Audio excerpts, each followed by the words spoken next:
So welcome everybody. We'll start the proceedings now that we've got a fair number of people and other folks are going to be joining in. My name is Marquis Allen. I'm joined by Aaron Cohn, the co-moderator for our third Thursday of the month healthcare roundtable discussions. These are always free to the public, and when we have these get-togethers, we try to expose the mysterious world of blockchain technology, innovation technology, and how it could potentially intersect with healthcare and other industries that touch on healthcare. Because let's face it, finance and legal and supply chain and some of these use cases that we've seen this technology is useful for all intersect with healthcare. And so we cordially invite you guys who maybe this is your first time or you've dropped in and out from time to time to mark this on your calendar. Third Thursday of every month, we'll be having these, and we'll be having some exciting participants who will kind of share their story. And we have that happening today. Before we get started, so Aaron, is there anything that we should go over first? Is there any, can you think of? I did see Gerard just joined, so I didn't know if he had maybe. Oh, okay, now we've really got to look official. All right, no cussing, you guys. Well, I just do want to say one thing before you get started. And actually, I always start with one thing, but it'll probably turn into three. I'd like to thank Heather for joining us today, and the whole, her whole organization, and Sean, and you guys are have been just absolute leaders in this space. And I can't tell you how much we in the GBA appreciate this partnership and relationship. And you certainly bring great value to us in the organization, and we hope to do the same thing. And with everybody on the call, for those of you who might be new, this is really a platform for people to connect, communicate, and collaborate. And so while we relish in being able to bring GBA members and present them to you and promote them, the real value is the cross connection. So we're going to encourage you guys to talk to each other in the chat. We leave this totally free and open. Our general format is to have some moderated discussion, but then really open it up, because the value that everybody brings to each other is far more than any of us can bring individually.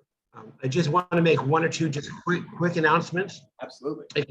If you haven't checked it out yet, we have our next major conference September 29th and 30th. So if you go underneath, if you go to events, blockchain infrastructure, it's there.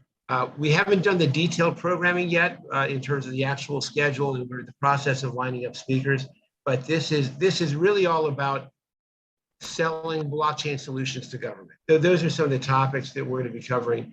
But this is really going to be about getting folks in the public sector to attend, and folks in the private sector, and helping folks in the public sector connect with their counterparts in the private sector so that they can identify and essentially acquire high quality blockchain products and services.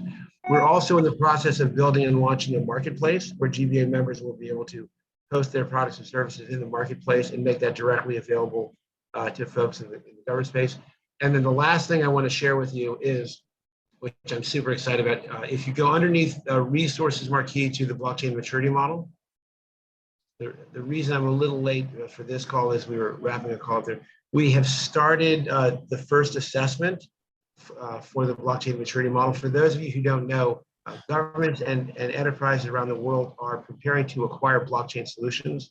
The problem is that they don't have the knowledge or framework to assess a good one from a bad one. And so what they'll always do is they'll default to IBM or Deloitte, because they don't know if they can trust some of these smaller, less known companies.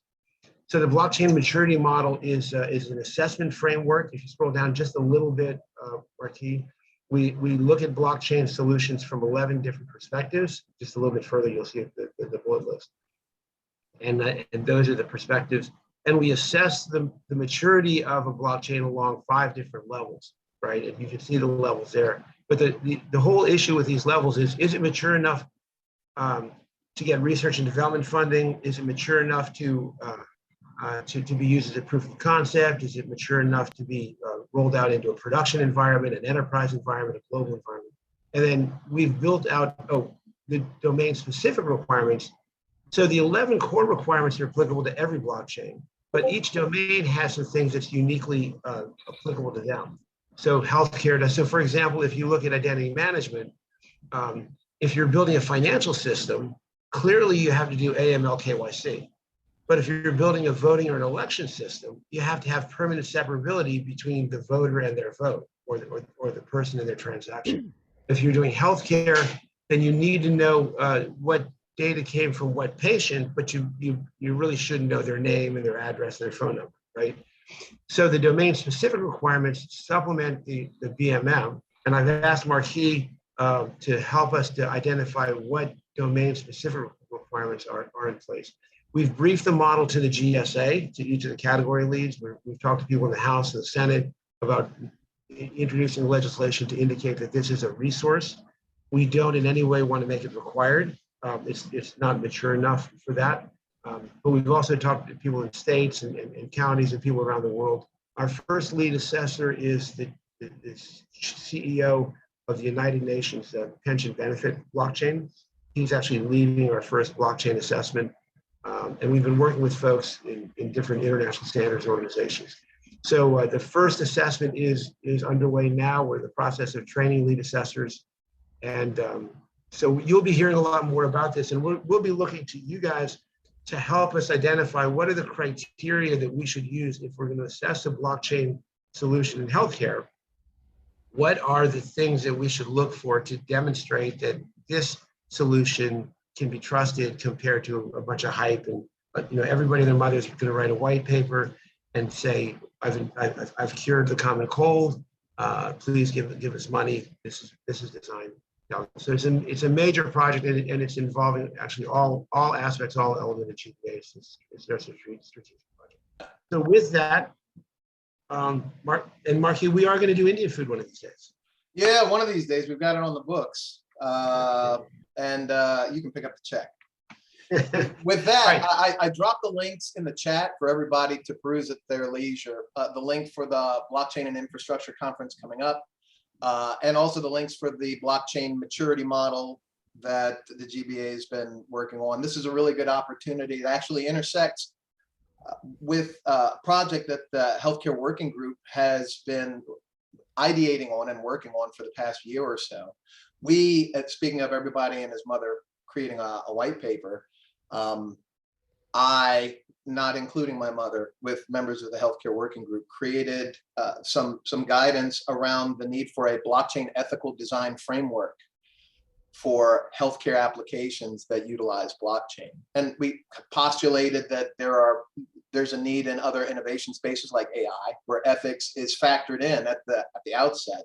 And we really want to share the guidance and the knowledge that our global community has pulled together about how to enact these projects and implement these solutions responsibly, with a consumer protection focus, with an understanding of kind of all of the mechanics of the technology that an organization or a regulatory and compliance group is looking to review, to modify, to implement, and so forth. So I invite you guys who are interested in that work. If you're not a member of the GBA, you can reach out to me and we can talk about that. But GBA members who enlist in the Healthcare Working Group have been really instrumental in us kind of proselytizing the technology, demystifying it, and hopefully making it more comfortable for the public to get used to blockchain technology. Aaron, I know that I can run on and on. Is there anything that you wanted to add? No, am I catching all the things? Yeah, I think you got everything. Okay. All right. Well, I tell you, it's a quarter past the hour, so this is a good opportunity for me to introduce our featured guest. Heather Flannery is, well, let me start by saying, real quick vignette. So I come from healthcare IT, and when I learned about blockchain, when Bitcoin was a new thing and it was kind of on the fringes of the news. I had no interest in it at all because it was a finance instrument, and I'm just not interested in any of that stuff.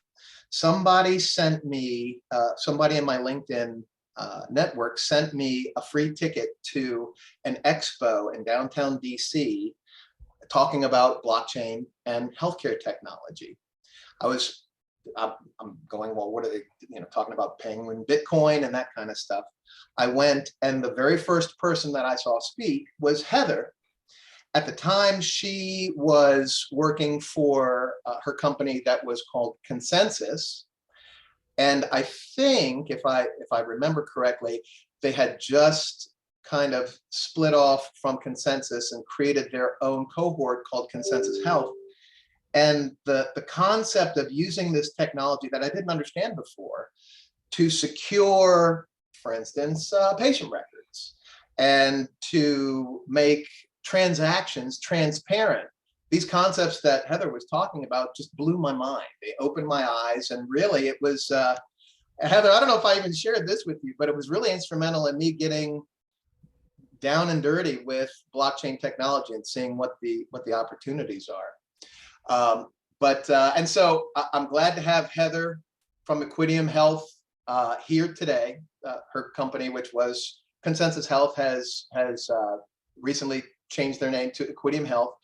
And we're going to dive deeper into some of the details around blockchain-based Equidium Exchange and other aspects of their just their trajectory, where they are in the space. I'm very enthused to let her take it away. I don't even really want to give away too much. So with that, Heather, welcome. And the floor is yours. I know that there are a number of people from Equidium that are in the audience, so I'm looking forward to this being a really good open dialogue when it's appropriate. Heather, take it away. Marquis, thank you so much. And Gerard, thank you for the kind words about Equidium Health. It's such an honor to be here, and so exciting to see so many friends here assembled. And I'm excited to get to know those of you that I haven't yet. I love the what has been expressed to me as a lot of informality here, in the sense that we're here for a conversation. And I want to encourage everybody to please interrupt.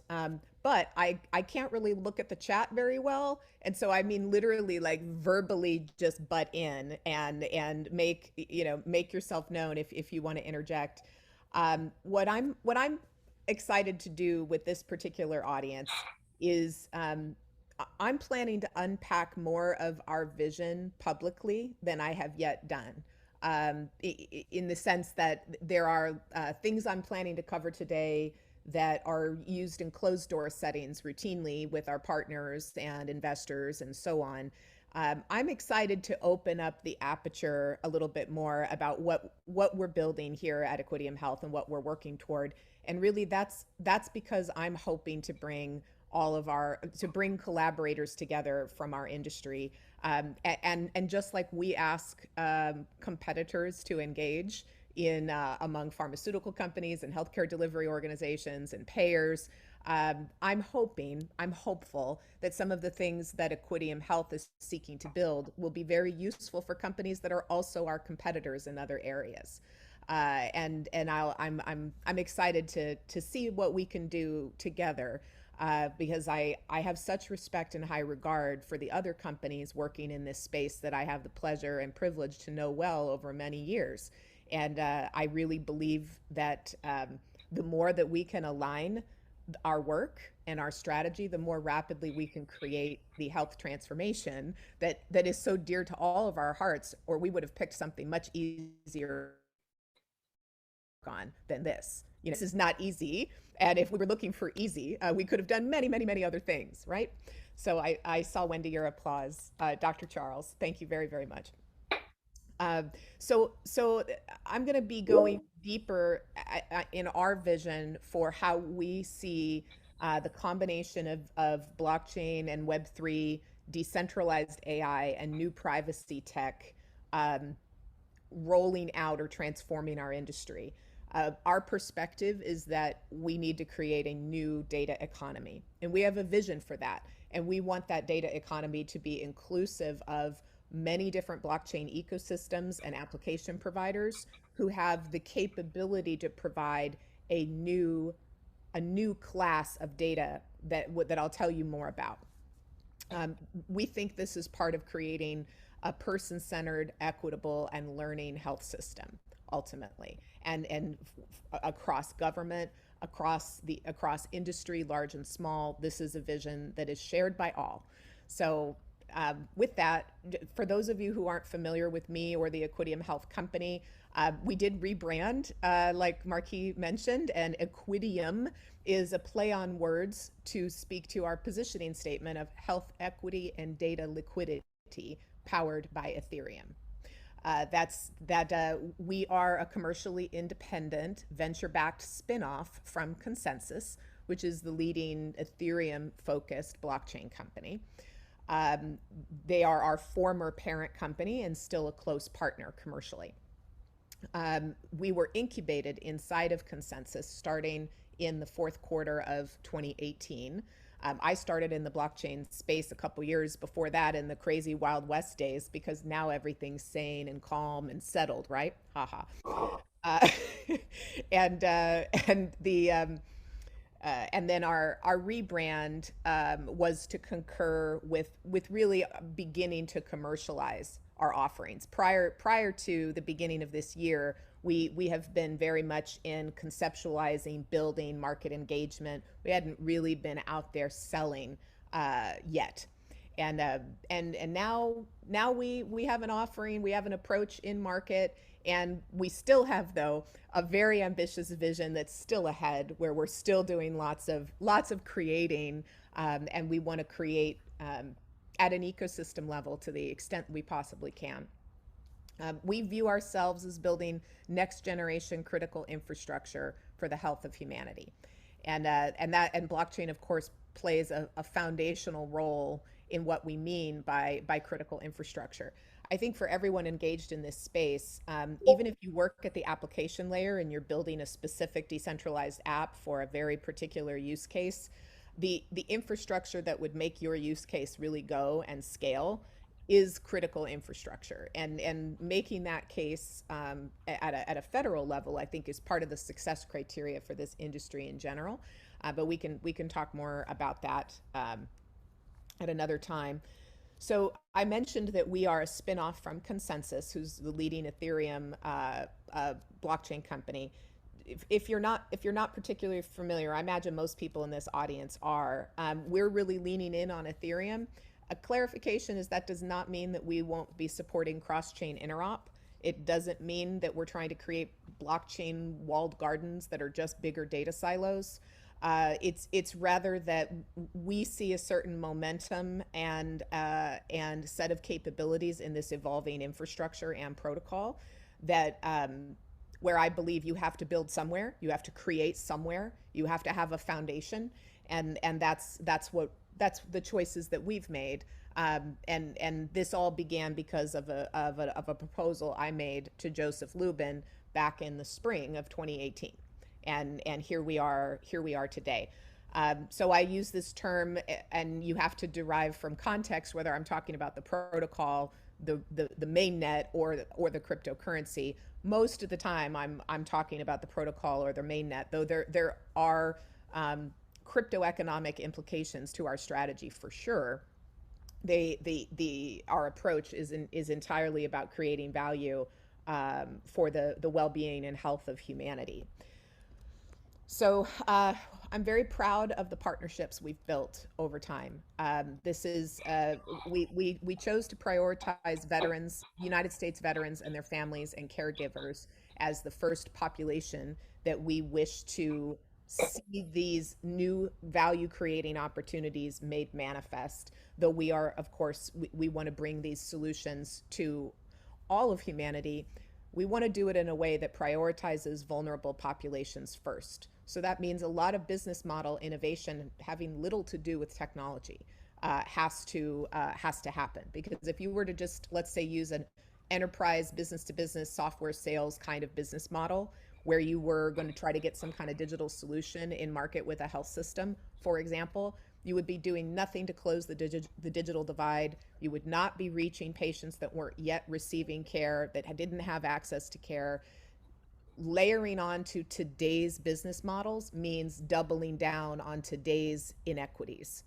And so we must look at novelty, creativity, and an experimental mindset to look at ways to monetize and make sustainable entirely new approaches. That's not a technical first endeavor. That's a business and economics kind of consideration. And believe it or not, it's been a huge part of my focus and my team's focus since the very beginning, of figuring out how we could make these new ecosystems and new approaches sustainable in a model that didn't just place it right on top of a system that is not working for large swaths of the population. Right. And it's not working for a lot of physicians. We now have an epidemic of physician suicide, for example, since the radical digitization of healthcare. It's not just patients that the system isn't working for. You can look at every stakeholder group and see the challenges. So in the context of our partnerships, we're very invested in novel ways to use new privacy tech that allows us to rethink structures in fundamental ways. A lot of that privacy tech comes from Microsoft and Intel, though there are other providers, including those available in the Azure Confidential Compute offering, like offerings from AMD, for example, and so on. We are not recreating any core blockchain infrastructure. That is not a good use of investment proceeds in our view. And so we are building on top of the assets that our former parent company has and is continuing to create in the field, and that's Consensus.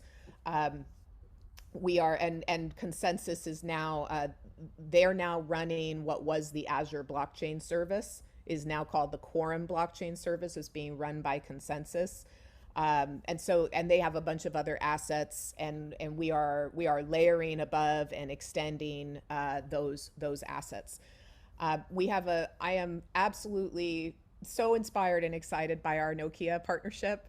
And on there's press releases on our website that you can read about that, but that figures in prominently to our vision for the future of a data economy. And I'll be telling you more about that, but in essence, there's today's existing data, that is already moving through our systems and being stored and persisted. We all know that the volume of data from the edge is going to continue to exponentially expand. Today, all of that data is a literal dumpster fire. I mean, I'm sorry to be blunt, but it's a hot mess. We can't trust the devices. We can't trust the data feeds. It's the connectivity, the access, there's a major set of maturity and evolution that needs to be brought to the edge for AI, for trusted data, for all of this. And our collaboration, our research and development collaboration with Nokia Bell Labs is digging into that very deeply, which is super exciting. You guys are all here because of your passion for healthcare and life sciences, but as much work as all of us have been doing, and I know it's an us. I mean, we have all been working at this in so many different ways. My perspective is that this hasn't really hit our industry yet. It's been moving around the edges. It's been a topic of discussion. It's been experimented with to some degree, but the fundamental impact to our industry has not hit yet. But it has hit finance. And you can look at how fundamental and foundational it has been to the world of finance. I mean, for goodness sakes, we're talking about a technology that has called into question the role of the state and the nature of money. You don't get more fundamental and foundational than that. And when we think about the fundamentals of what this family of emerging technologies can deliver to our industry, we're talking about the potential for wholesale restructuring of issues. We have a potential to get to root causes. We have the potential to have systemic structural interventions that in principle any one stakeholder group would love the outcome, but any one stakeholder group, and certainly not one enterprise or agency within a stakeholder group, can't lead it alone. So we have these new cultural and social challenges that are a new kind of blocker for us to overcome, to get across these barriers. But I firmly believe that, I mean, obviously I'm disclosing my bias. I've put my entire life and heart and soul and everything into this for years at this point. So obviously I believe this. You may or may not, but I believe that this family of technologies is going to be much more impactful to the enormous healthcare and life sciences industry than it has already been to finance. And just to kind of highlight why I think that, the integrity, identity, volume, and consumer relationship, just comparing and contrasting between our industry and finance. In finance, if you have identity issues, you risk losses or theft. In health, you risk death.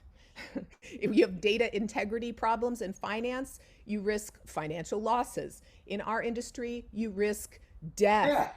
Death, right? And negative clinical outcomes that are preventable and profound human suffering of each of us, our families, our children, our parents, our brothers and sisters. The data volume in finance is pretty darn static. It's not changing that much. The total size of the global economy, it inches up, right? Let's not get into derivatives. That gets weird. But in our industry, we know that the data volume is literally exponentially increasing and has been for many years. So this idea that we can continue to create larger and larger data lakes and data warehouses as our mental model for how we solve problems in our industry, we're past that point. We have reached the logistic extremes of that strategy for value creation from data. And the consumer relationship, the relationship to the consumer, it bears no comparison. In finance, sure, it's intimate. We feel weird about people knowing our financial circumstances and it can get a little awkward. But in health, it has the ultimate intimacy, the ultimate sensitivity. The organizations that provide care or pay for care or coordinate care to all of us and our families and our parents and our brothers and sisters, we are in our most vulnerable, our most intimate states, the experiences that are the most defining of the human experience happen in healthcare. Every birth, every death, it happens in this industry. So this idea that people like to throw stones at our industry about how hard it is to change it, that's a feature. It is not a bug. It is right and correct that it be hard to change. It is refueling a plane in flight. Look at everything that we have broken with our deployment of EHRs. We love to highlight all the success stories, and I'm a technologist, so yay digital, right? Of course. But it's right that we be risk adverse. All of our lives depend on it. The life of every human being on planet Earth depends upon our rigor, our prioritization of bioethics, our harmonization of policy environments. This is so much more than just how do you use cryptography to link blocks in a blockchain and point to things off chain and like that kind of stuff. This is much more fundamental. So you know, one idea I hope I leave you with is that you're all here because you already believe some version of this. But I think if we could all really accommodate the fact that when you think about one use case at a time, it's like you're talking about the trees versus the forest. It's easy to miss the forest for the trees and how massive, how truly massive this actually is for our industry. Heather, yeah, I just to interject, I agree with what you were saying about it really requiring a cultural shift. And that's not anything that happens overnight. With the monolith of the healthcare system that we have in the United States and all of the billions of dollars that have been sunk into the infrastructure and the workflows and the processes.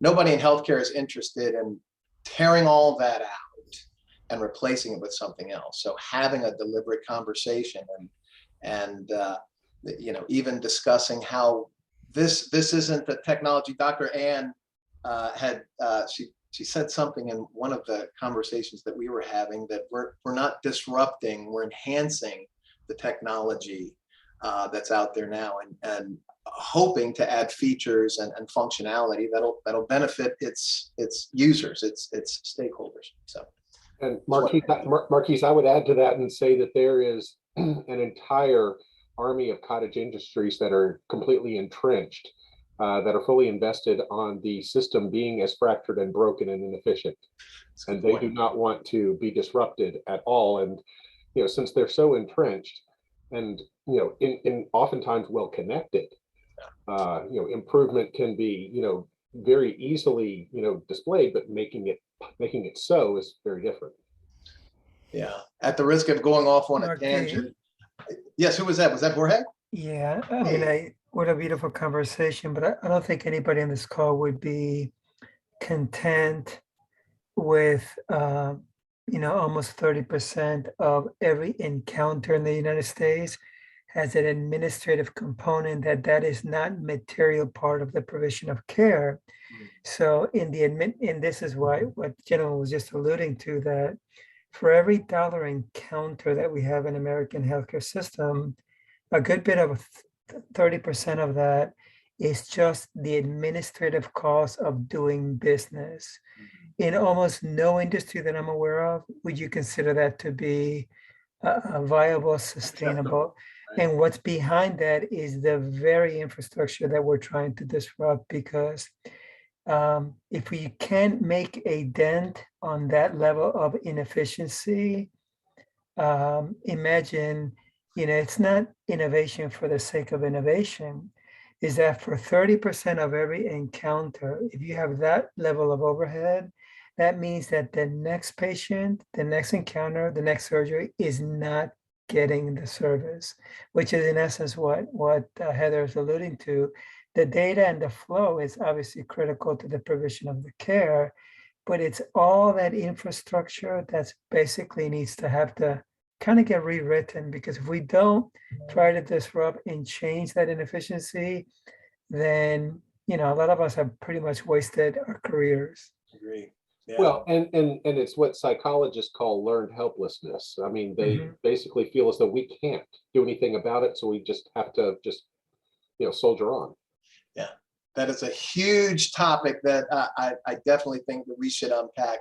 And Heather, I want you to continue on, because we'll get off on these tangents. But I also want to encourage people that are listening, participating, drop your information in the chat so that we can connect and we can have these conversations offline. We can have them in some of these structured formats, and we'll keep it going. Sorry, Heather, for the this is great. This is great. And Dr. Farrar, not to pile on, but so we take the 30% admin overhead against every dollar, 30 cents of every dollar. Then you have other studies, the low end indicating 15 cents of every dollar is waste, fraud, or abuse. And waste, fraud, and abuse hides at the intersections between enterprises. So all the AIs in the world monitoring transactions coming into a single enterprise can't detect waste, fraud, and abuse, anything like what could be done if you had an ecosystem level technology looking at up and down the whole value chain. There's no place to hide anymore.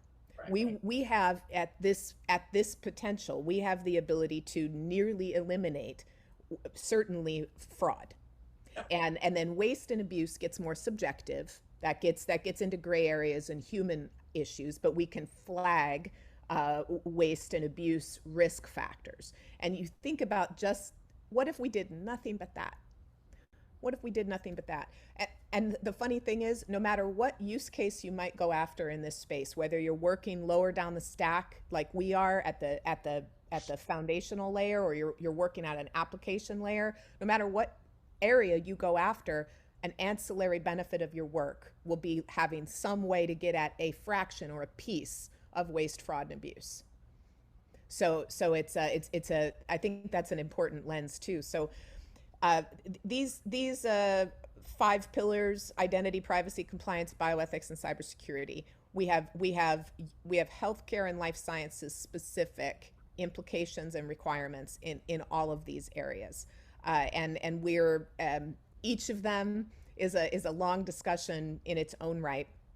I want to highlight also the areas that I think have been among the most significant in the recent times is around capital structure, ownership, governance, and risk. And I'm going to be talking more about how it is that there are misalignments between the fundamental nature of how these technologies work and the idea of a single buyer of a single solution, and how that there's a structural difference in what needs to be done to make this technology adoptable. And we've done a lot of thinking about how we have a hypothesis that we think will work. No one has validated any model that works yet. So the mavericks and the intrepid souls driving ahead, trying to put these in place.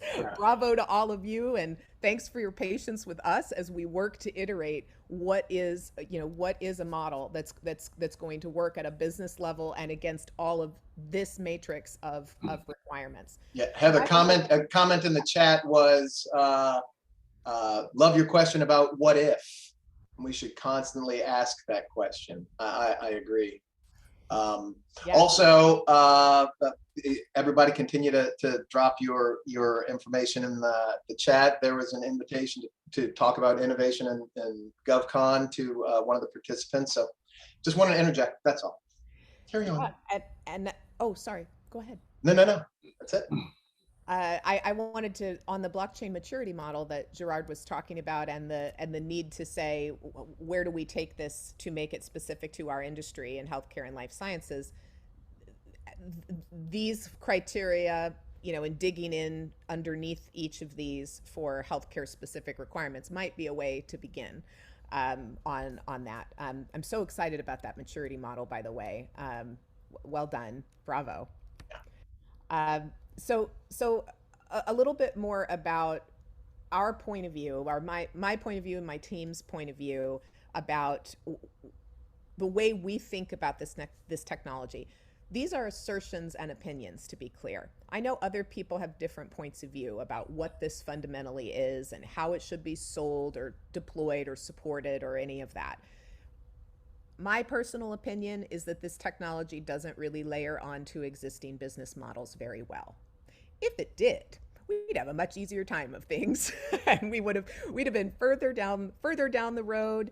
But because we have emerging tech that requires experimental business models fundamentally, that means you've got problems with access to capital. You have challenging investor relations. You have it's harder than let's say other kinds of startup ventures or new technology approaches. I think that if you were to look at different generations of information technology that have hit the healthcare and life sciences industry, it would be like taking a person and giving them new outfits. Like they've got a new clothes, new look and feel, but it's still the same person. They're still basically the same person. It's been, even the digitization of healthcare, a lot of it is just digital images of pictures of paper, right? As we know, like that's very much a lot of how it really still is. In the metaphor of imagining the vision of this technology, it would be more like our industry got a radically enhanced exoskeleton and an enhanced skeleton and an intelligent, adaptive exoskeleton. We're talking about entirely new capabilities. We also have the idea that all of our separate infrastructures, which have been the subject of trillions of dollars of investment to build all of those separate infrastructures, where everybody wants their return on all of those investments. Importantly, they don't want to take losses on those investments, and they want those infrastructures where they're making money to keep growing, keep getting bigger. That's this is fundamental. But our success in this blockchain community is that we are going to be able to pull more and more things that are not considered pre-competitive today into a pre-competitive space. We're going to be abstracting aspects of IT departments into shared infrastructures. Well, and those shared infrastructures will deliver much higher levels of trust and greatly superior approaches from a data perspective for research, for medicine, for health economics. That means that the infrastructures that are built that aren't part of those environments the perception's gonna change. They'll be viewed as redundant and wasteful and untrusted. And that's there's a lot of parties that don't want that to happen. So the reason I think this is so important is that we have a very bad habit in the United States of blaming and shaming and demonizing one or another stakeholder group, depending on who you're talking to and when you're hearing them. It's big pharma is evil, or the government's role is their government's doing a terrible job, or it's all the health insurance companies' fault and they should go away, or the providers are this and this, and there's such a culture of blame. If we can turn around that culture of blame and approach this from the perspective that across these stakeholder groups are good people with shared values and commitment and passion to change, we can reduce this fear factor about the built environment, about the already running infrastructure that people will tend to feel protective about. Not that we want to rip out that infrastructure, but I think that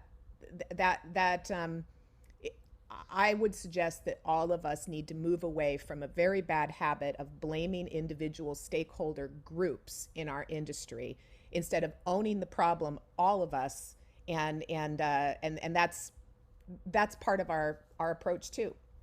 Hey Heather, we've got a question that's in the chat. Based on your experience, how do we mitigate as an industry the danger that blockchain in healthcare will wind up in a situation where we've got a solution in search of a problem, a hammer looking for a nail? I think, let me answer that this way. I think that comes back to the forest for the trees issue. That when the macro problems, let me say these problems, haven't been resolved in any satisfactory way at an industry level, then any one use case you might go after and you build some app that solves some small piece, but the industry-wide ecosystem still has these challenges and there isn't consensus. It's not clear, not consensus with a Y. What ends up happening is you've got a really excellent application that might solve a niche problem, but it literally can't be deployed at any scale because there's these lower level fundamental problems upon which thousands of use cases are dependent on the same underlying problems. My personal passion has been going after those problems. There is no shortage of excellent blockchain use case, but if the industry as a whole can't adopt, if the immune system is going to reject it, I think you run that risk of having an excellent piece of software, well articulated around a really narrow problem space that's perfectly sound, being viewed as, someone created something that can't be deployed, because the bigger picture issues are unresolved. That's my interpretation of this. I don't think there's any gap in understanding in our industry about the problems that we're trying to solve. I mean, and I don't mean just Equidium Health. I mean the ecosystem is trying to solve. We're talking about data integrity. We're talking about security. We're talking about equity and inclusion. We're talking about structural problems with the way that transition from volume to value. The problems we're solving aren't different than the problems that are being attempted to be solved from other technical ecosystems using other kinds of solutions. There's no shortage of evidence about what the problems are. So I'm gonna drive ahead here. I hope I'm not going too slowly. Goodness. No, we've got plenty of time. Okay, so the next three slides are a little bit more detail about the way we think about today's environment and how profoundly structurally different it's going to be as this technology is adopted. I mean, today, any new tech that anybody dreams up can basically be bought by a single enterprise, an agency, a government agency, a company, whatever. They can buy some software, they can hire some professional services, they can implement it, and off they go. It's in that framework. The basis of competition is on, you know, the size and quality of the IT infrastructure and the amount of patient data you control. That is a lot of the basis of competition if you're no matter which stakeholder group you're in. And meanwhile, all of that data, the huge value creation opportunity comes from AI with that data. And today, all of that AI is only utilizable by large enterprises and governments, and that's it.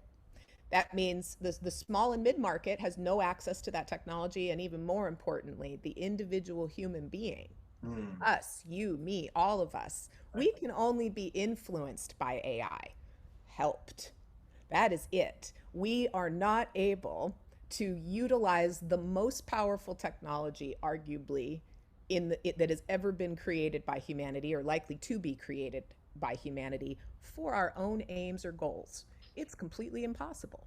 Why is it impossible? Well, because there's no such thing as a personal data estate, not of a sort that could enable big data about one person that could unlock self-sovereign AI.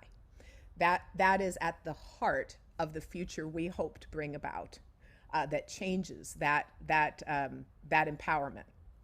And I would say, Tomorrow, yes, Heather, yeah. can I jump in? Oh, please. One of the things that I would say that when it came to the healthcare AI engines, because your AI output is only as good as your AI input, and you had all of these sources, these enormous data lakes that had health data that really we're trying to make it available for ingest into these AI engines.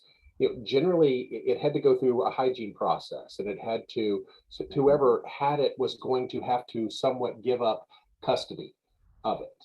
And that was a big no-no on several different fronts within data privacy. And so even if you went through the hygiene process, that AI output was, predicated on data that was probably 3-4 months old, depending on the hygiene process.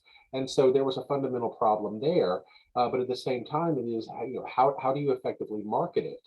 As IBM gave it a go with Watson Health, because they wanted to really kind of say, we want to be able to make this AI capability accessible to the smaller enterprises by buying it from us. And so I think right now that's probably one of the fundamental problems right now that I see Equidium starting to look into, where you start to say we can have that current actionable data, and that we can, through a trusted execution environment, be able to access it and compute and derive insight and output from, while leaving it alone, while preserving the data privacy and security profiles, so forth. And so that I see a huge leap forward in what was really a structurally or an organizational flaw, I think, within the original approach. Thank you very much.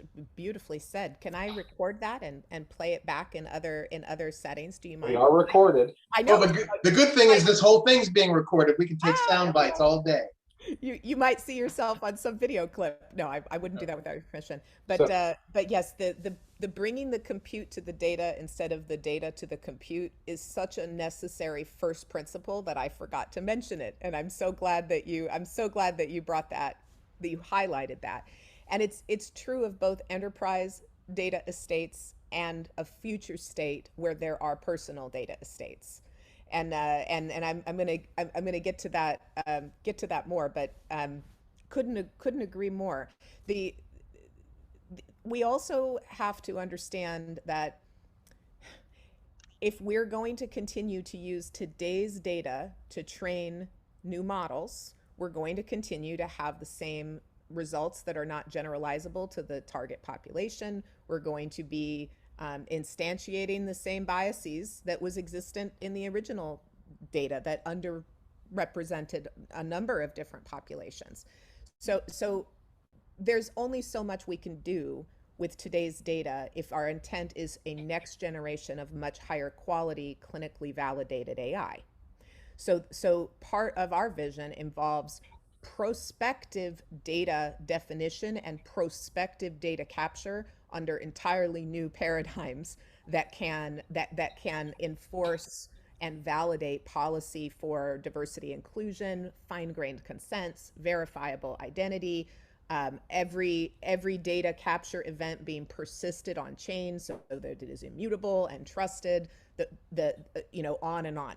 So there's also a tipping point where we can add value to today's federated AI approaches. We absolutely can add value to those, but a revolution begins. An absolute revolution begins when we go across that tipping point where we can start to prospectively define precisely what data needs to be sourced under extremely rigorous specifications, and then that can be financed. And now we are in a different generation of how we source training data for AI, including input parameters and inference values and everything in the deployment model for AIs in production. Very exciting stuff. Okay.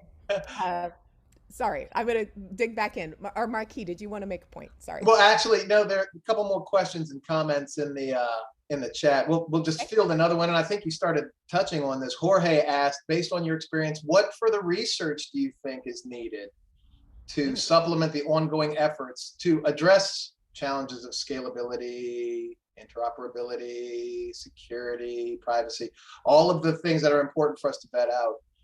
What are your thoughts on that? A lot.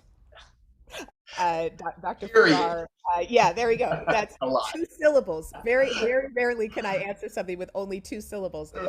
But to unpack that a little bit more, my personal opinion and that of my colleagues at Equidium Health, as well as a number of other stakeholders also working in the space, is that we should not be implementing these technologies into production without it being under at least a registry designed kind of study, so that we are looking at, we can actually report out genuine peer-reviewed evidence of patient-centered and health economic outcomes at a bare minimum. And that the intersection of that design with an iterative bioethical review framework, which is not a one-time review at the beginning, but a continuous refinement and oversight, this intersection of the human subject research protections provided by providing at least that kind of study in any implementation that is impacting patient lives is critical. And then the way that we expand it beyond only human research subject protection to the wider societal implications that all of the bioethical considerations speak to. These are systems and infrastructures that we only have analogies for in today's world. We can look at registries that look at, like a NISQIP that looks at quality in general surgery, for example. We have large scale population level prospective kinds of study designs going on. But we need to iterate and innovate in this area every bit as much as the business model and the technology. We want to get to radically decentralized clinical trials designs. We want to take the notion of an adaptive trial and we want to make that happen at scale and rapidly. I mean, this combination of technologies, we have the potential to radically accelerate the timelines for real-time, high-quality clinical decision support at an ecosystem level. We have the potential to much more rapidly and cost effectively figure out how to get the clinical outcomes we need in drug trials, advancing precision medicine, all of those things. The research constructs we use today, you can borrow from them. I mean, you can look to them and say, some of this, a little of that, right? But the exact frameworks that we need aren't in place yet. My colleague and chief scientific officer, Dr. Mannion, that I think most of you know, he is very, very visionary in the constructing of what that should look like. And I'm passionate about it, as is my team, but that's going to be a team effort. It's going to be a team effort like everything else. So if you think about this experimental business model, sustainability model, we need a research framework that is going to borrow from things that we're doing today, but needs creativity. Then, of course, the moving target of the tech itself continuing to evolve. Though I think we're further down there. You know, when I first started in this space, it was very much, you know, when will the technology be ready to do something important with? And we're not there anymore. You know, the technology is running a $1 to $2 trillion economy right now. Tech's fine. We still have a lot of work to do, but great question.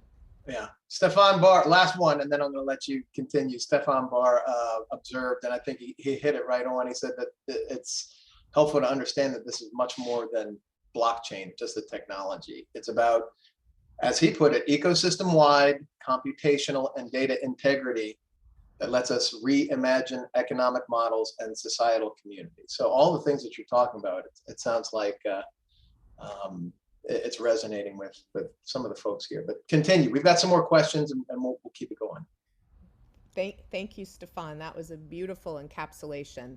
I want to make sure I get those words from the chat. Really well put. Yeah.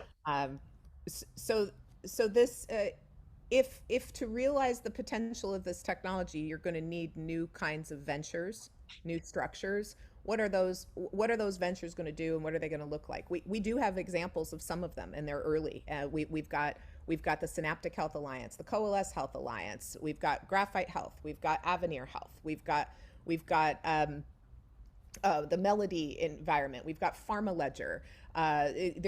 There are examples of this, and each of them have different structures. They're literally special snowflakes with those matters of governance, capital formations, risk management, etc.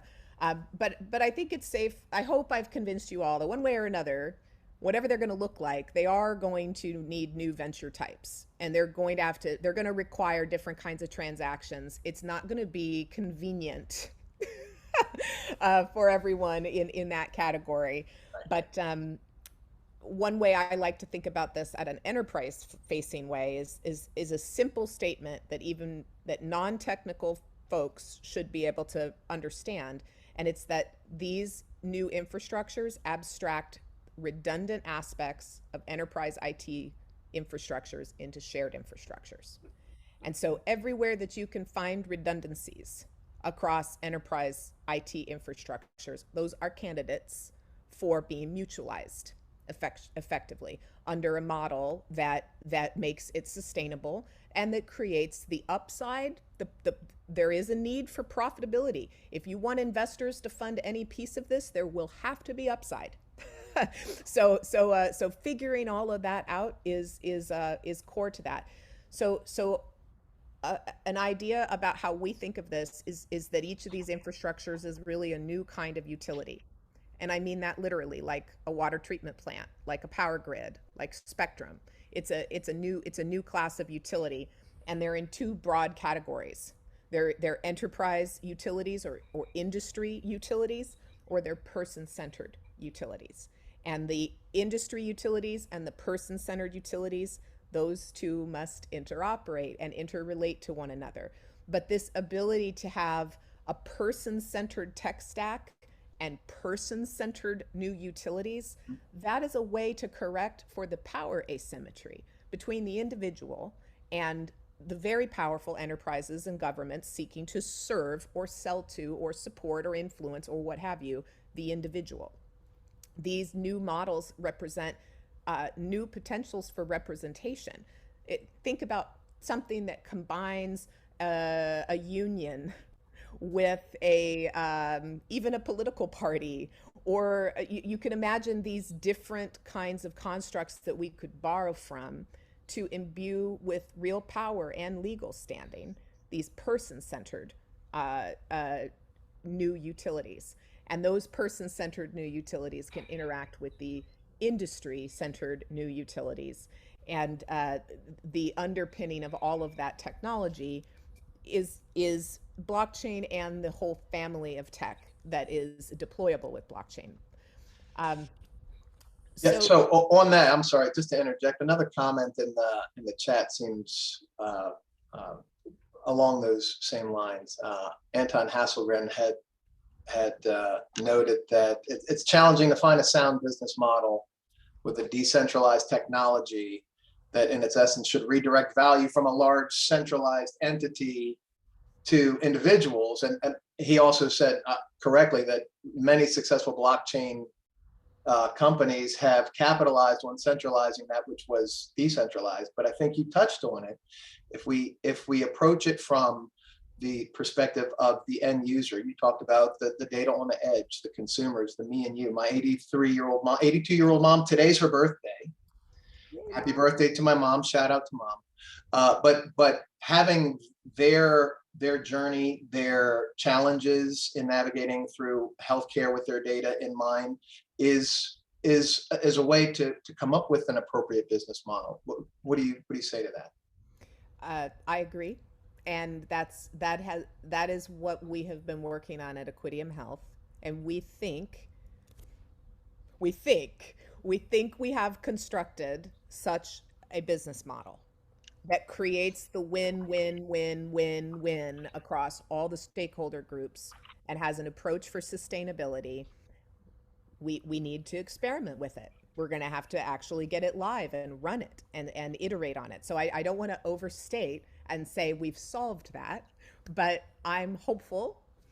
We've been working, again, I have never viewed the challenges in this space as first and foremost technical engineering challenges, not in healthcare and life sciences. Those have never been the biggest barriers and blockers. So our energy as a company has been looking at what will be the barriers to adoption, big picture, and what do we need to do to unblock those barriers to adoption so that the whole ecosystem can thrive. And that's how we look at that. So a funny way of comparing, I like to do that. Alien from outer space visits Earth and it, observes the way that we do things. And when you take it from that point of view, in today's environment, mainstream medicine, clinical research, public health, and the entire regulatory apparatus all operate completely distinct technology infrastructures and completely separate labor forces. Each of those completely distinct technology infrastructures and labor forces are layered over the exact same healthcare delivery system. The same data subjects, the same populations in the same geographies with the same identities, but those identities are fragmented.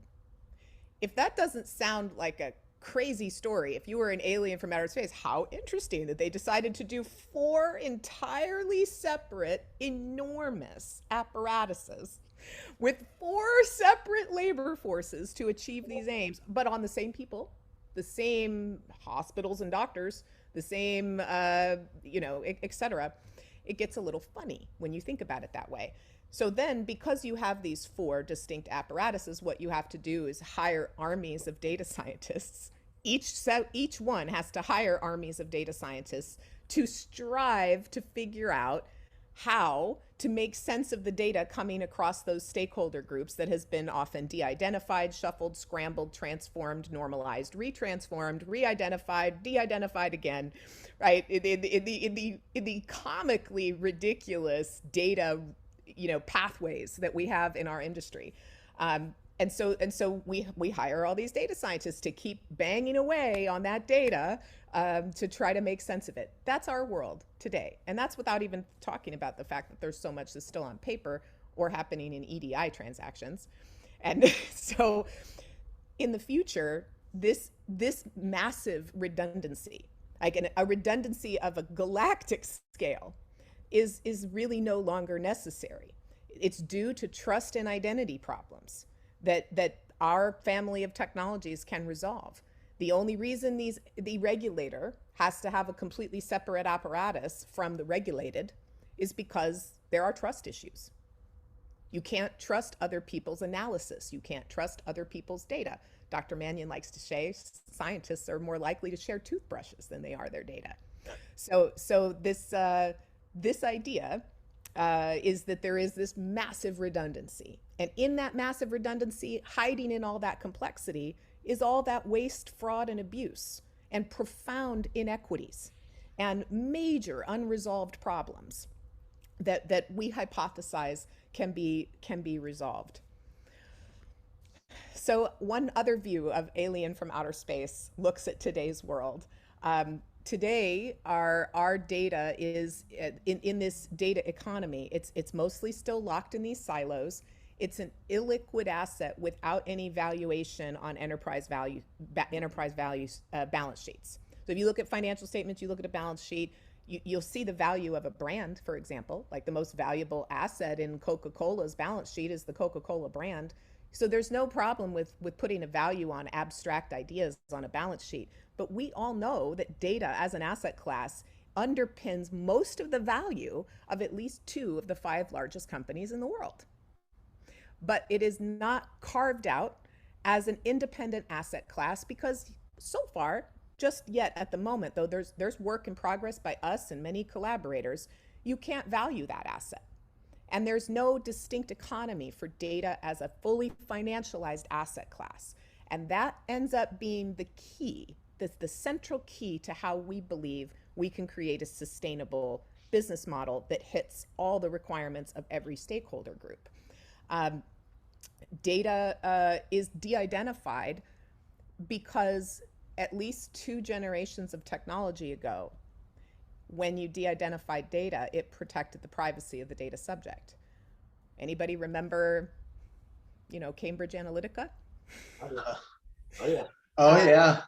It's Oh, what got me off of social media, except LinkedIn. Yes. So 2 generations of technology ago, the strategy that put in place was defensible for the preservation of privacy. Today, the only reason we do these things is because there has not been a viable alternative put forward yet that could change the approach, and we still have to cure diseases. We still have to respond to pandemics. And it's literally, remember the parable of the emperor having no clothes? That's what the matters are today with de-identification of data and the assertion of privacy. Just believe us, but we know big data and data science can back into that. And in fact, I know I've said this to many of you. John Oliver did a bit on data brokers. It's absolutely hysterical. You can Google John Oliver data brokers. It's 30 minutes long. You will laugh the entire time, and it was rigorously produced too, describing exactly how bereft our current approaches are. And I'm not blaming our industry. And I wouldn't want it to just stop overnight, because then we stop trying to cure diseases. We stop responding to pandemics. We stop delivering healthcare. We stop making new medicines, right? What I'm saying is there needs to be an alternative. And there has to be a viable alternative that's demonstrated before we could argue that this process, this practice should be retired, right? So I think it should be retired, but you can't stop science. And that's not the right answer. So we have to demonstrate a different way. And when that different way is demonstrated, then yes, I do think we should stop those practices post haste. But when we live in a massively digital society like we do now, a technological society, we live in the future. We live in sci-fi futureland. We're having video calls on our phone. Remember when many of us were kids and that was, Buck Rogers or whatever, Star Trek? I've got a 2-way wrist radio right here, a la Dick Tracy. It's crazy. Yeah, we man. live in the future already, and it's only accelerating. Yeah. So in a massively technological society, the nature of personal data is fundamentally different than how we thought about data when it was sitting in a mainframe in the 70s. It's a fundamentally different thing. Personal data is now increasingly separate from, or inseparable from personhood, fundamentally. And this is why the idea that we should use property law as the mental model for how we think about data as an asset class is perhaps not ideal. No. We think data is more like labor. It is more fundamental to our being and inseparable from our being. For example, if we sell our health information, is it no longer about us? No, it's still about us. It's absolutely still about us. Is selling that even appropriate? We think it's more like if I perform some service for a fee, you receive the service, and I was always the one who delivered the service. That's labor, not property. So those kinds of ideas are foundational to how this gets approached. So in our vision of the future, we think data itself will be a separately valued, separate from the value of the equities of the enterprises who might have originated the data, fully financialized asset class. And what that will do for our data economy is like what it did for petroleum when you started to have petroleum futures. When you financialize an asset class, you introduce an enormous new wide possibility for different capital flows. And all of the creativity of the world of finance can be brought to bear on that asset class. And that is what we are seeking to create. When you think about that asset class, though, is that it's personal. It's us. The only way this makes sense, and this is creating a future that I want to live in, or any of you want to live in, is if we, the data subjects, are economic stakeholders, empowered stakeholders in that new economy. That has not been done before, and creating the market architecture and the mechanics for that is not trivial, and that's what we are undertaking, along with the other pieces of our work. But having a model for what we call provable privacy, not just paperwork privacy, like somebody signed something somewhere and someone else has a piece of paper somewhere else that asserts something. No, I mean real-time validatable policy enforcement against consumer-directed fine-grained consents and other authorizations in business relationships. This is fundamental to the idea of explainable and trustworthy AI and being able to source high integrity data with full provenance for the purpose of the future of AI that can include self-sovereign AI. Okay, so I'm going to stop for a second. That was our point of view as a company. It's how we think about things as a business, what we're trying to do. What I'm going to tell you next is, okay, what are we actually putting in the market? What are we actually doing as a company? We are a for-profit company. Proudly, I'm a member of the board of directors of our new corporate affiliated nonprofit, the Equidium Foundation, whose executive director is here with us now, Dr. Pierre Vigilance. I see you on camera. Hey, Dr. Vigilance. Good to see you. So we do have, and Dr. Vigilance, when we get into the discussion period, can speak to the Equidium Foundation's role in all of this. It's very important. But I just wanted to kind of pause here to invite any questions or reactions on the point of view generally, and to warn you, I'm about to get into like, what's our commercial approach? What are we doing? And actually, it looks like there's at least one question in the chat that you might cover when you talk about your approach coming up. So I'll save it from my friend Mayapan. But if anybody has a quick question, jump in, or we'll move forward, and then at the end we'll have a time for dialogue. Hey, Marky, this is Clement. Hey, Heather. Hey, how are you? Hey, I just want to say one thing real quick. I think Mark Hattel may have been pressing on this earlier. What the industry really suffers from is business model malpractice. Mm-hmm. And the truth of the matter is, and we don't want to demonize any constituent within the ecosystem, but I think there's an analogy to health. It's not a good analogy, but it's one that's easy to understand. If you see what's happening with the NCAA college athletic system, mm-hmm. and the emergence of names, image, and likeness, the nil movement that empowers the athlete, who has become the most disadvantaged constituent in the machinery for decades since its inception. I think that's a very similar analogy to the consumer. And I think most of the machinery may not actually go into this future without a fight. So what's really going to be needed in addition to the technical enablement, and Heather's absolutely right, this is not a technology issue. It's the everything else issue. Mhm. But the everything else issue, I mean, everything that we do, de-identify data, re-identify data, whatever, the truth of the matter is we should control that. We meaning the individual.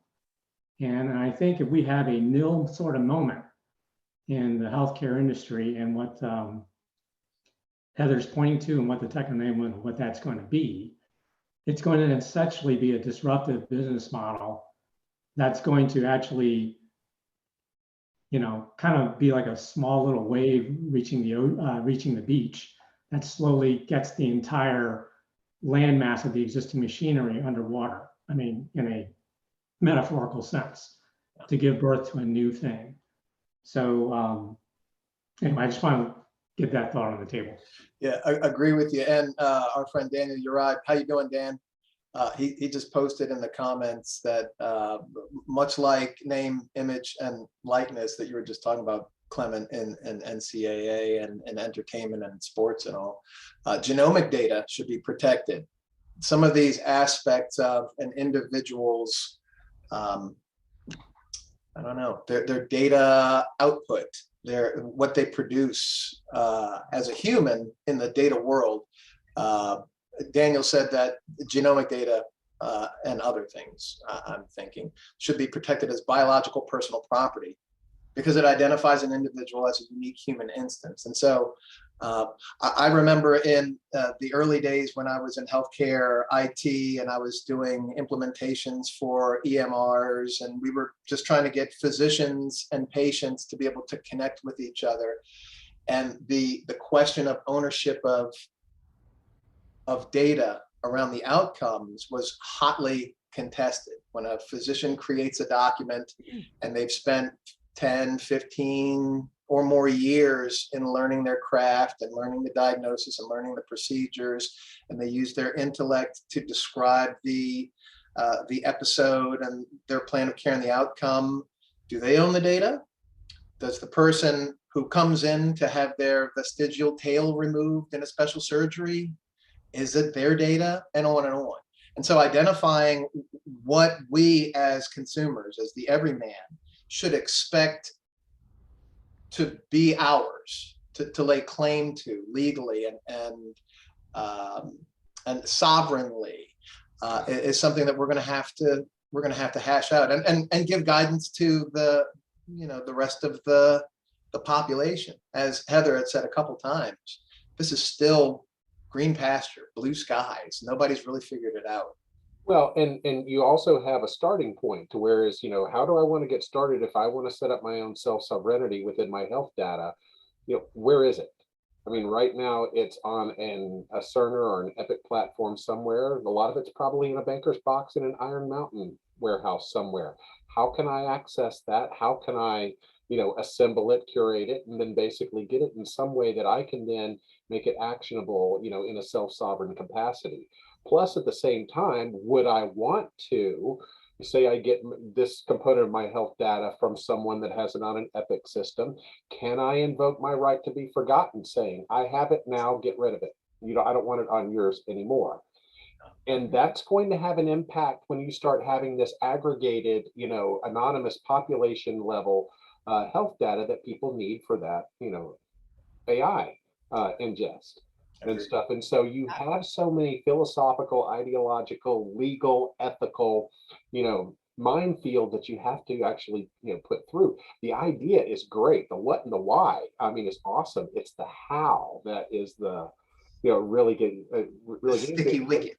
And what are the ripple effects? Yeah.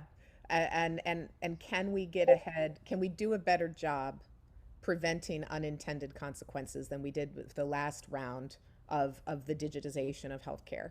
And I think we can and we must. I'd like to pick up on two ideas. Daniel, first, thank you for bringing up that very important point. And I want to highlight that there is a distinction. I mentioned labor law and property law. You made, I think, a very apt point about digital personal property, talking about genomics. And I would add, and I know you agree with this, that includes any data that is a biometric, any biometric data file, of course, with which a full sequence human genome is the ultimate biometric, but there are many other biometrics as well in that same category. They're not labor because they're not about something prospectively in time, right? Just that they are, those I think are more analogous to property, whereas Mark, the data you were just describing that's sitting in Epic and that is moving forward prospectively in time as you receive care and so on is more analogous to labor. All of this is to say that I firmly agree that we must create much deeper clarity around this, the nature of data and how we think about it and how we govern it. And what we're doing is grasping at existing models to find as good of metaphors as we can for something that is a new kind of asset class. It really is a new kind of asset class, and it will emerge and evolve its own defining characteristics, just like real estate is a huge body of work that has its own stuff, right? And so we're going to be borrowing from a wide range of different law and policy as this evolves, which underscores how important it is that these are cross-stakeholder group, public-private dialogues and discourses, and that the experiments we're undertaking, they're not on the shoulders of a startup company with a Series A from a venture fund, right? It's a ridiculously impossible feat when it's thought of that way. It's only in our cohesion across these different stakeholder groups and the possibility for us to come together in similar mental models so that we can make progress. It's the only way it can be done. So Yeah, and one thing that I would say is, if you're taking control of your data, is there still, I guess, an ethical consideration that you still have, yours as a component of as a larger population, that you can keep your own data at a higher resolution, but we still need your data as part of a larger population so that we can develop these algorithms of care or, projections. So when you say we still need your data, that sounds like a need. That sounds like an economic transaction. That sounds like I need to buy something. At least my data from me, buddy. Yeah, right? Lisa. So yes, we need it, Yeah. and that is part of what fuels this new data economy in our point of view. And simply because we need it doesn't mean it should be taken like in a preemption kind of scenario. And I'm not trying to fight with the public health authority here, but I'm saying that by taking a voluntary, just, respectful approach to personal data sovereignty and asking, we have the potential to obtain much higher quality, larger, better data sets. Mhm. And what we need to do is empower the consumer, the data subject, with tooling and new education and a range of things so that they can become participants in that. But the result is that the asset class itself that's purchasable is intrinsically better because it can include, for example, a full sequence human genome as an analytical subject, not to be revealed, but to be used analytically at rest in a privacy preserving way, combined with all EHR and pharmacy data, combined with social determinant data, social media data, financial data.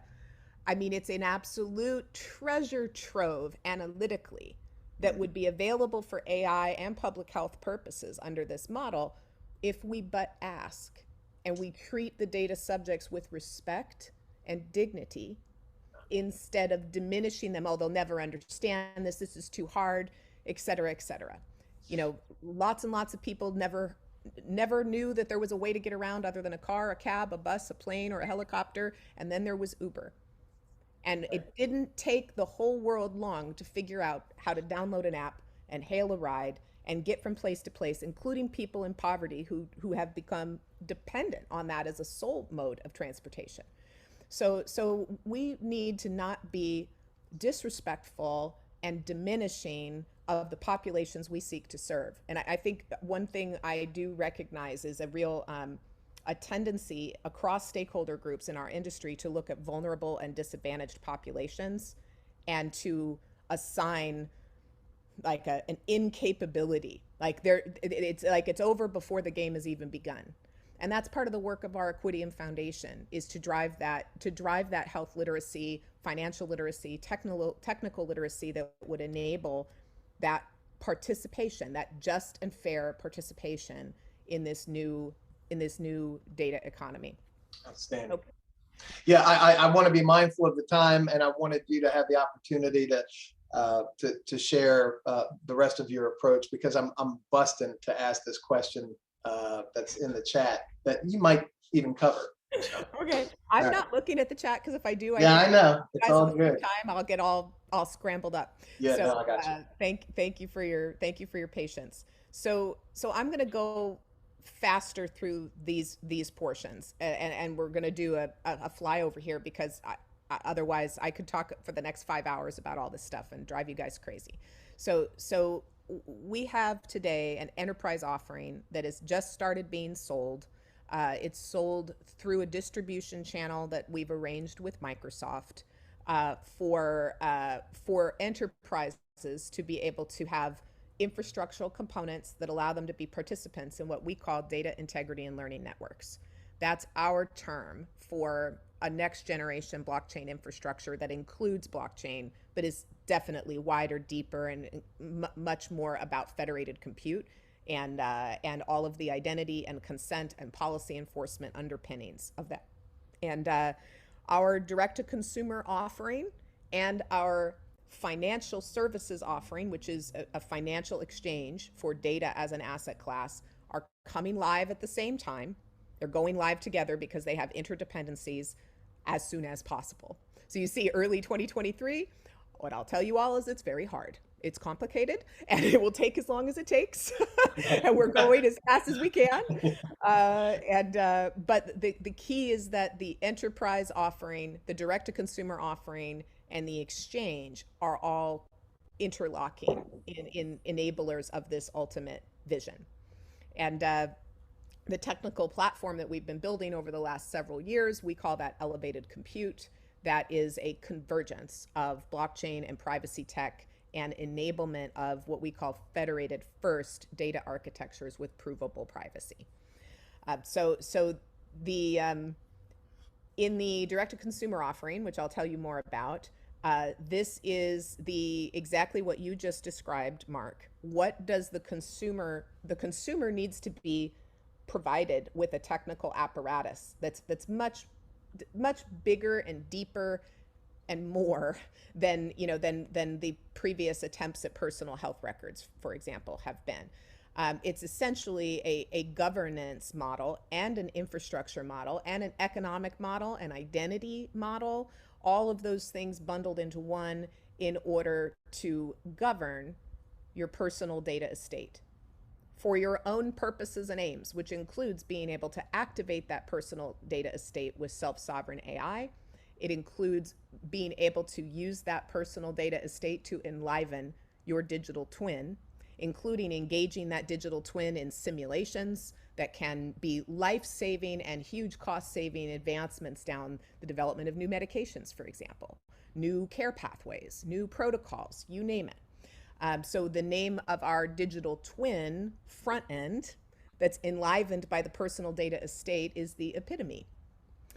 So with the Quiddy consumer stack, you get your Quiddy activated personal data estate that allows data to be normalized and semantically standardized on ingest, maintaining clinical utility of the data because we're using digital rights management technology such that it can be cryptographically locked. Right now, in today's world, you can have a patient-mediated consent, but you still have to have an enterprise data exchange in today's world, because any data that moves through your custody, Mark, for example, forgive me for picking on you, if it moved through your custody, it would cease to be clinically utilizable because of liability issues.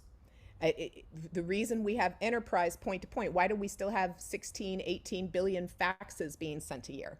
It's in our health economy. It's because of that. So we're creating, with the Quiddy activated personal data estate, the model by which custody of data can be taken and governed, but the clinical utility and value of that data can be managed and insured and validated. After all, why would the consumer has an aligned incentive there? The consumer has an aligned incentive because they want it to be high quality data for AI, and many would like to be able to monetize it, which means what are the things that increases its value? The value in this data is first of all, there's nothing de-identified. It can be cross-sectionally analyzed against many more models. It can be enlivened with a digital twin that enables simulations and in silico research, very strategic for our field. And then the Equidium exchange. These things have to come together at the same time, because without the data economy, we don't have the sustainability model. There are no new capital flows. Where's the money going to come from? Where is it going to come out of the margins of insurance companies, the margins of health systems? Is it going to come from subsidy? Is it going to come from philanthropy? Where's the capital going to come from to do transformation, this systemic and structural? The answer is, the way we're doing it right now, it's not. It's not. The money's not there. So you must create new capital flows. And that's the key. So the Equidium exchange is the new market architecture for the capital flows that is going to be new money into the system that can facilitate change without burdening any one stakeholder group, or making any one stakeholder group solely accountable for coming up with funding to do transformation initiatives that are extremely capital intensive and complicated and risky. So these things all have to come together at once. The enterprise offering is first, because the enterprise offering is by far the easiest. And but it's critical path. It's critical path because these aren't just us as humans. We're all patients and members. We have relationships to our providers. We have relationships to our payers. We have relationships to our community. Our ability, what we need is the enterprise groundwork laid so that in the next phase, when a consumer is activated into this model, their technical apparatus mirrors and is architected to seamlessly integrate with the enterprise's technical apparatus. Meanwhile, before consumers are engaged and before the exchange goes live, there is tons of value that we can create with partners and collaborators and co-opetition models. We can create tons of value in business to business scenarios alone by allowing enterprises to rapidly and quickly form into data integrity and learning networks. Imagine if we could have on demand turned on a data integrity and learning network across even a half a dozen large health systems at the peak of the pandemic, when we wanted to know the answers to simple questions like how many patients are in beds on a respirator right now today. Run a query, tell me now. There was no way for us to do that. That's the kind of thing that a data integrity and learning network can facilitate. Federated queries against data that is not centralized or exposed, that is trustworthy and verifiable. We can also train machine learning models. We can produce secure inference models that preserve the privacy of the model itself, the input parameters and the output parameters. There's a huge amount of value for enterprises being able to administer verifiable fine-grained consents inside their enterprise. Right now, a lot of that's paper process. It's a hot mess. It's absolutely crazy. And when those consents are awarded, there is no automated policy enforcement of that consent. So this enterprise offering enables a fine-grained consent to be verifiably received, verifiably against a certain identity, and then implements a policy enforcement point inside the enterprise that filters the outbound data exchange against that consent and provides the auditability that has occurred. So these are foundations of a new data economy, and the clinical care and research frameworks and public health frameworks that rely upon them. So we are in partnership with Microsoft, and we have this is now in the here and now, the right now first steps. These are the components that can be deployed on top of an enterprise's existing Microsoft stack, essentially, around a new approach to decentralized identity the use of what we call quiddy consents, which is these delegatable fine-grained consents and authorizations with the data use policy enforcement, which does not exist anywhere in the industry. These enable in the enterprise and across other enterprises that have deployed this, the ability to perform federated compute. That's federated analytics, federated learning. And all of this is also the foundation for when consumers are activated, the identity that's inside the enterprise here, that's not a self-sovereign identity. It's a decentralized identity. It's a blockchain verifiable identity, but it doesn't belong to the consumer. It's an in-enterprise asset to establish cohesion across all enterprise systems of record. When the consumer offering goes live, they will also have an identity stack. That will be self-sovereign. Those two things will be architected in parallel for perfect, elegant cohesion. And the self-sovereign AI, so we talk about in the enterprise doing federated learning and privacy preserving federated learning. From the consumer's point of view, that self-sovereign AI will be called quiddy bots. And we will train lots of them, and they will even have the opportunity to have an ownership interest in assets that they might have helped train. So I think you've seen this slide before when Dr. Mannion or Dr. Vigilance were presenting, but a couple of things. From a blockchain perspective, first of all, no health data on chain. I think everybody's there at this point, but I just want to say it because sometimes I still get that. Like, I can't believe you're going to put EHR data on a in a blockchain. So just in case. And but we have a hybrid approach that involves private enterprise Ethereum networks that are our data integrity and learning networks, bridged to the Equidium exchange, which will be on a layer 2 solution, and all bridged and tethered and persisting state up to the public mainnet, where the things that need to be public must be public for discoverability of identities, discoverability of counterparties, and the ultimate decentralization cybersecurity backstop happen on the public mainnet. So this is a very hybridized view of the way that these protocols can be run. And there are cross-chain interop strategies already. I view the entire blockchain ecosystem across all protocols as having the potential and possibility of producing data that could be made available on the Equidium exchange. We are going to be creating a set of standards. I hope to actually have those turned into a global standard under 2418.6 of IEEE, where it will involve verifiable consent, identity. We want to ensure that only data that qualifies is ever made available on the Equidium exchange. We will not be participating in today's data economy of de-identified broker data. There's plenty of people selling that right now. Let them keep selling it. The assets that we are going to offer will never be those assets.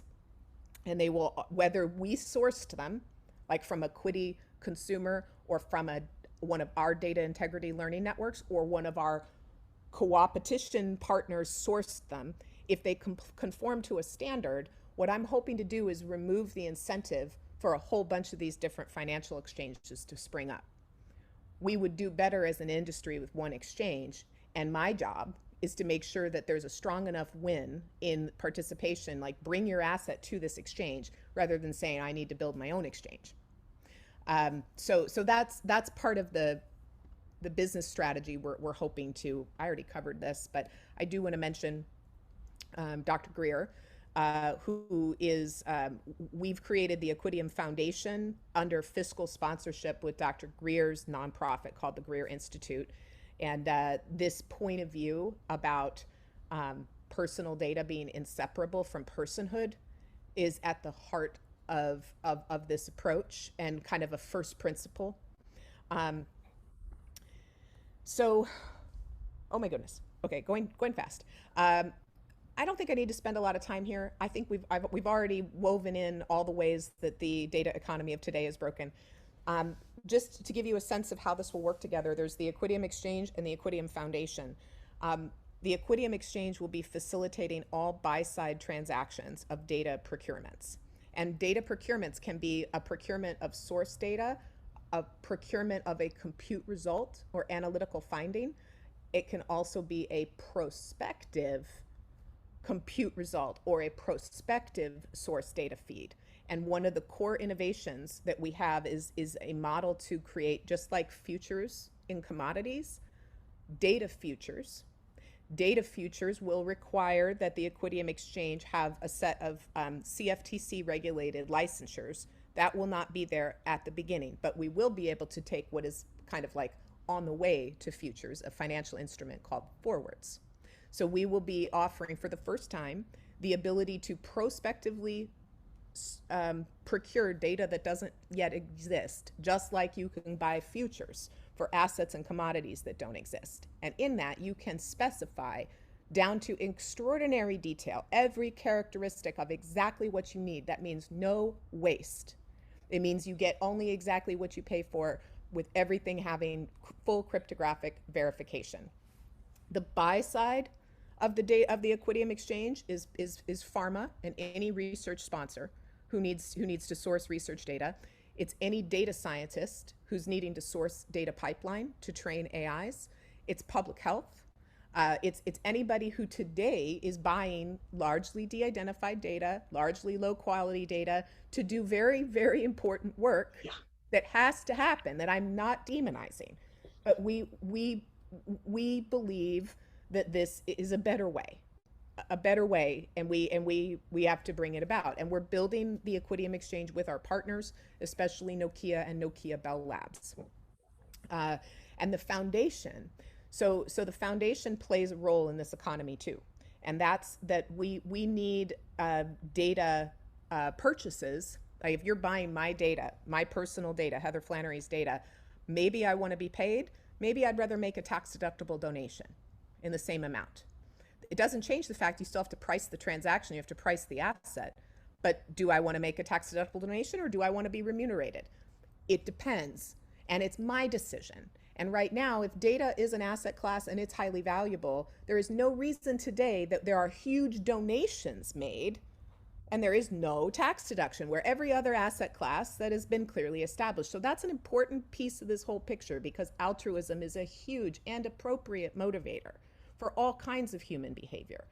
And so by putting the same kind of tax structures in place that, by the way, are more traceable, more verifiable by far than the way the deductions work of charitable donations today, we think that this is going to be a really important part of the data economy.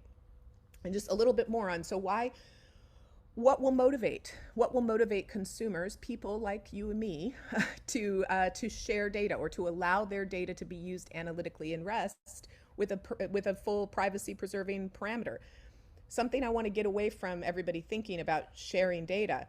It doesn't necessarily, each transaction can be specific. Do you want to remain anonymous, or do you want to disclose your identity? Is this something where your information is actually going to be shared, literally, like an exchange scenario, or is it a compute result? Is it for this purpose or that purpose? Who's asking? What do they want, right? All of those things influence the decision. And then how am I motivated? And how am I motivated right now? Like right now, I'm gainfully employed, theoretically, if you consider running a startup gainfully employed. I mean, that's debatable. But if I lost my job tomorrow, I might be motivated differently than I am today. So even around a single person, their motivations are going to change in time. So the key here is precision incentivization and using AI to learn and discover what motivates an individual.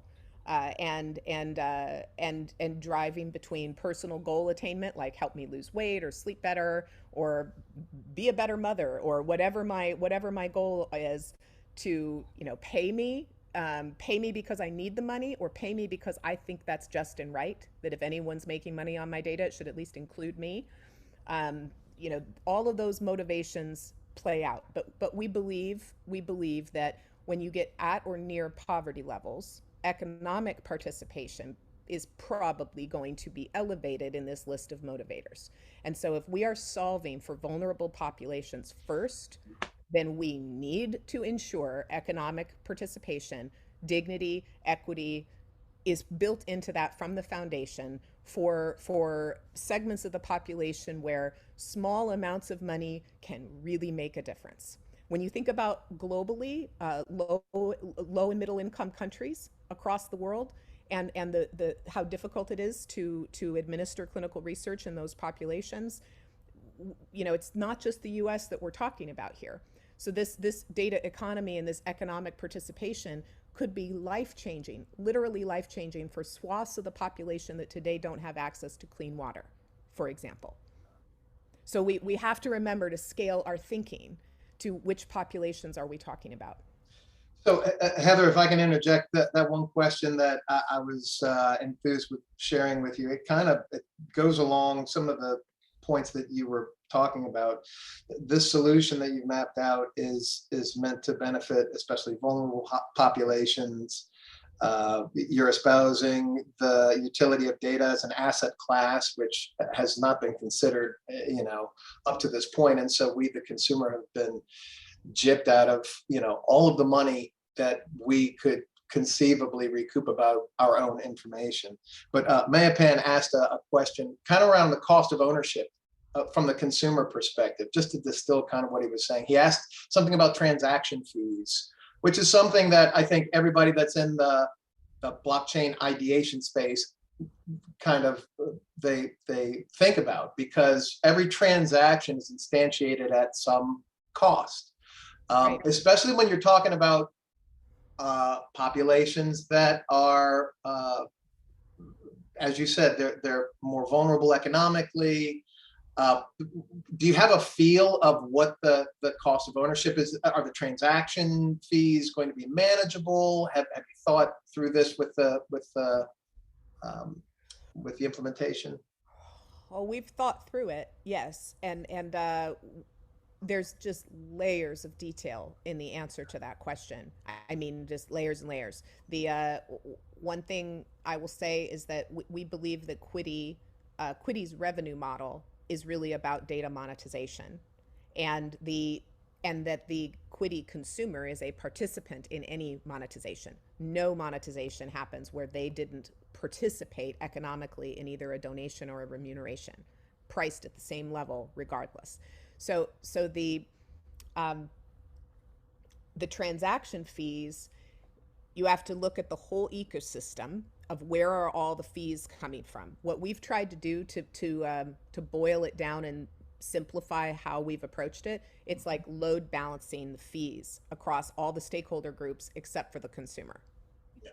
Yeah. And so, for example, an enterprise, if there is data in an enterprise data estate that a buyer wants to buy through the Equidium exchange, then the enterprise gets paid for facilitating a process that leads to the consumer providing fine-grained enforceable consent and economic participation. The enterprise gets paid for that. The exchange itself gets paid for running the transaction. The party, the party who's buying the asset is theoretically getting value from that asset, and that, or they wouldn't have approved the transaction with the proposed pricing for that transaction.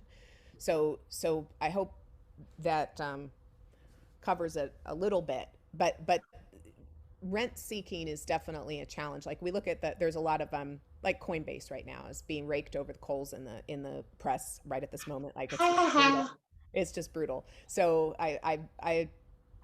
it's hard.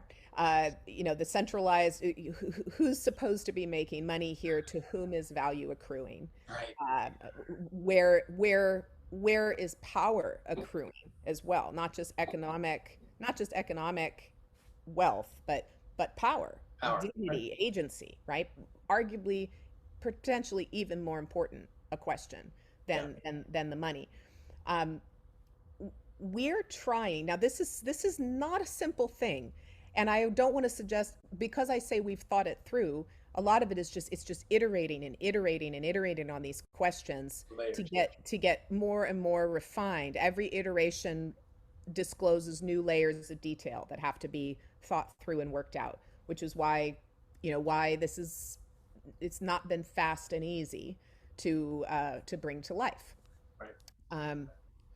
But Well, one more question. Anton just dropped in, and I know that you touched on some of this. You started out saying that the Equidium initiatives are not designed to create more cloistered silos of data. But he asked if the data that's being captured or transacted on in the Equidium exchange can be sold or transacted on in other exchanges. Can you talk about maybe your strategy for cross-chain interoperability? Anything around that? yeah, absolutely. So let's think about the economy as having a supply side and a demand side in order to answer that question. So on the supply side, meaning sourcing the assets, sourcing the data assets, I believe that all blockchain ecosystems and communities have the raw materials. They have the raw materials necessary to be able to source data assets that would qualify under our framework for being made available through the Equidium exchange, because they'd be able to produce evidence of that. Because that blockchain community or ecosystem can produce that evidence. So that, in that sense, I believe that on the supply side of the data economy, and we have a plan for this, where we want to create the rails. We want to create the rails where the assets that are sourced by ecosystems outside of the Ethereum ecosystem can be onboarded and made available for sale at the Equidium exchange. On the demand side, that's more where we're going to be competing. We're going to be competing on the demand side. If there ends up springing up 500 different markets for health data, that I don't view that as going to work very well for our industry any more than, like, right now we've got Visa, we got MasterCard, we got Discover. There's not that many networks that underpin that kind of thing, maybe 2 or 3. If we get radically fractionalized, I struggle to see how the whole thing becomes sustainable, because you won't have discoverability across the vastness of the data unless they are linked into a place. Basically, the metadata is what gets published to the exchange. There's no data itself, no source data gets moved to the exchange. It's metadata that is published that facilitates the ability to structure transactions, either existent data or prospective data transactions. I do want to do 2 things. One, Marquis, I want to give you an opportunity to put in a plug for next month's event. Do you have speakers lined up already? Are you looking for some? Just let people know about what to expect next month. Secondly, I just dropped a chat in the window to our healthcare video library, which we're just starting. So Heather, with your permission, we'll take this video, we'll make it public, we'll put it in this library. If you have anything you'd like to put in the notes, links to your site, links to products, news releases, anything like that. Also, please feel free to reach out to me or somebody on your team so we can talk about how we can promote your company and the stuff you're doing in our newsletters and our training. We've got a sort of a whole mechanism to kind of get the word out. But Marquis, so anything you want to talk about the call, and then we'll leave this open. You guys can talk as long as you like. Gerard, I have a hard stop at 2. I would love to spend all day with this group, though. Oh my goodness, this has been amazing. Well, and we can definitely coordinate. Aaron Cohn, who is the moderator and the organizer of these orchestrations, can certainly reach out with timing. And Aaron, I don't know if you're still there. If you're on, I think you still are. Any sneak peek on who we'll be talking with next month in the July installment?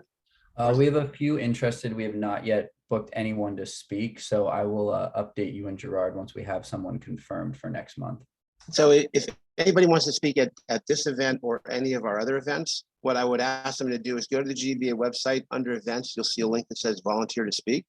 And we've got, and so Heather, if you or any of the folks from your team would like to speak at our next conference or at this event, but let me drop this in the chat. So if you do indicate that you want to, if you're a GBA member and you're logged in, you'll get some options about what events you want to volunteer for. If you do volunteer to speak to the healthcare roundtable, then Aaron will get notified of that so that he can get that scheduled. And speaking opportunities really only go to GBA members, so you need to be logged in to fill it out. If you're not logged in, you can still have to fill out the form, and we'll contact you and say, we'd love to have you speak, but you got to be a GBA member first. But anyway, we will put out information. Like I said, Heather, if you have any sort of follow-up links to newsletters, press releases, events that you're doing, if we talk to somebody from your team, we want to make sure that we get all of that information on our calendars and stuff like that, so we can promote Consensus Health. Yeah, and I think Sean, I'm sorry, Gerard, I think Sean's been doing a really good job of dropping some nuggets in the chat through the conversation about what Equidium is up to, some of their partnerships, some of the exciting eventualities that are happening to them in their journey. I'm looking forward to hearing some more of the think tank over at Equidium talk at upcoming events. The September event, I think we should lock that in. But certainly, Heather, I really appreciate you and your team taking the time to take us on your journey and share with us your ethos and your approach. This is all really fascinating stuff, and I think when we come together as a community, because that's what I'm all about personally, I think that's what we're about in the GVA, we can figure out a whole bunch of stuff, right? Without any ego. Everybody here is highly educated, very smart, but I don't get a sense of anybody having an egotistical agenda. And so this is a good space for us all to collaborate in this innovation. Right. You guys have a great rest of your day, and we'll see you all next month.